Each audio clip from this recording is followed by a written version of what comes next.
তার যে লাশটা পাওয়া গিয়েছে সেই লাশের খাটের নিচে হলো বডি পাওয়া গিয়েছে, আর যে মাথা এটা হলো ওয়াশরুমে পাওয়া গিয়েছে।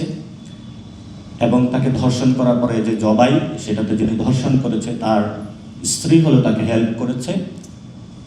আর রামিসার মা যখন এই হত্যাকাণ্ড ঘটে, ধর্ষণ ঘটে, সেই সময়ে ধর্ষকের যে দরজা তার সামনে হলো তার জুতা দেখেছেন।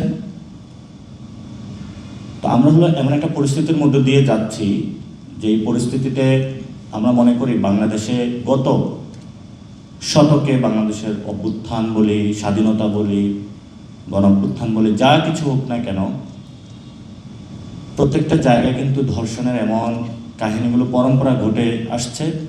আমরা আশা করব যে আমার একটা সন্তান রয়েছে, যে সন্তানটা পৃথিবীতে সুস্থভাবে এবং আপনাদের প্রত্যেকের সন্তান বেঁচে থাকবে, এই ধরনের কোনো হত্যাকাণ্ডের শিকার হবে না। প্রত্যেকটা মা বাবা যখন বিবাহ করে এরপরে নিজের সন্তানকে নেওয়ার ক্ষেত্রে কোনো দ্বিধাগ্রস্ত করবে না। আমি একটা কাপলকে জিজ্ঞেস করেছিলাম, আপনারা কি সন্তান নেবেন না? বলেছিল, যেমন বাংলাদেশ, এই বাংলাদেশ আমি সন্তান নিব কিভাবে, তার নিরাপদ বা নিশ্চয়তার বিধান কে করবে সেটা আসলে আমি জানি না। লোডশেডিং কিংবা ঘরের বাইরের তীব্র গরমে ওয়ালটন রিচার্জেবল ফ্যান থাকলে থাকবে শুধু বাতাস আর বাতাস।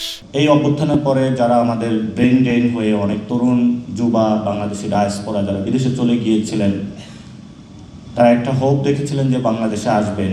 কিন্তু ইদানিং কিছু ঘটনা রয়েছে যে ঘটনাগুলো আমাদের বিবেকবোধ থেকে সোসাইটির চরিত্র এমনভাবে উন্মোচিত করতে আমাদের সামনে আসছে যে ভবিষ্যতে আমরা নতুন করে ভাবনার সময় এসেছে, হয়তো পরিবর্তন করতেই হবে অথবা চলে যেতে হবে। কিন্তু চলে যাওয়া তো কোনো অপশন নেই, যেহেতু এই মাটিতেই জন্ম, এই মাটিতে থেকেই যারা ধর্ষণ করে, যারা ধর্ষকদের পাহারাদার, যারা ধর্ষণ বিরোধী আইন করতে প্রস্তুত নেয়, আমাদের ফাইটটা জারি রাখবো, আমরা আমাদের সন্তানদেরকে রক্ষা করব। দ্বিতীয়ত যে বিষয়টা কর্মসংস্থান, কর্মসংস্থানের বিষয় হলো আজকে ইন্ডিয়াতে একটি খুবই চমকপ্রদ একটি ঘটনা ঘটছে। ইন্ডিয়ার যিনি চিফ জাস্টিস আছেন উনি হলো তরুণদেরকে একটি কথা বলেছিলেন, সেটা হলো ককরোচ, তেলাপোকা, এবং তরুণদেরকে বলেছিলেন এগুলা বেকার, লেজি। তো এটা শোনার পরে একটা ক্ষুদ্র তরুণ একটা পার্টি খুলছে, ককরোচ জনতা পার্টি। এই ককরোচ জনতা পার্টির হলো ইনস্টাগ্রামে যে মিলিয়ন ভিউজ, সেটা হলো বিজেপি থেকেও অনেক গুণ ছাড়িয়ে গিয়েছে। এবং আমি একটা জায়গায় দেখলাম ককরোচ বসে বসে সেই পদ্মকে বসে বসে খাচ্ছে। তো আমরা বাংলাদেশের পক্ষ থেকে যারা এই অনলাইনে জেনজিদের যে মুভমেন্ট শুরু হয়েছে ইন্ডিয়াতে কারাপশনের বিরুদ্ধে, তাদের সাথে সংহতি জ্ঞাপন করছি। এবং আমরা মনে করি সাউথ এশিয়াতেই যে পরিবর্তনের সূচনা এসেছে, নেপাল থেকে শ্রীলঙ্কা, সেই পাকিস্তান থেকে মায়ানমার, প্রত্যেকটা জায়গায় নতুন করে সাউথ এশিয়া আবার ঘুরে দাঁড়াবে, সেই জায়গায় আমাদের সংহতি বিরাজমান থাকবে। আজকে যে টপিকগুলো আমরা নির্ধারণ করেছি আমি খুব ছোট্ট করে শেষ করব। প্রথমত কর ব্যবস্থা হলো সংস্কার।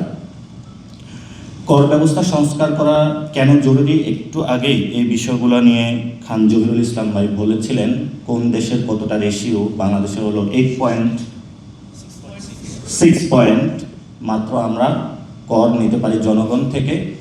এবং এই করের ক্ষেত্রে সবচেয়ে বড় যারা গরিব মানুষ তারা কর দিয়ে থাকে, এবং যারা বড় লোক তারা কর তো দেওয়া দূরের কথা, আবার আমরা যে করগুলো দিয়ে থাকি সেখান থেকে হলো তারা লুট করে নিয়ে যায়।